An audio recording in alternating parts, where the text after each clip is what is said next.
ಸಾರು ಮಾಡ್ತಿದ್ದೇವೆ.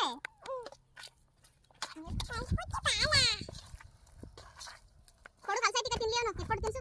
ಆನು ತವ ಕಾದಿದೆ, ಇವಾಗ ಎಣ್ಣೆ ಹಾಕ್ತಾ ಇದೀನಿ.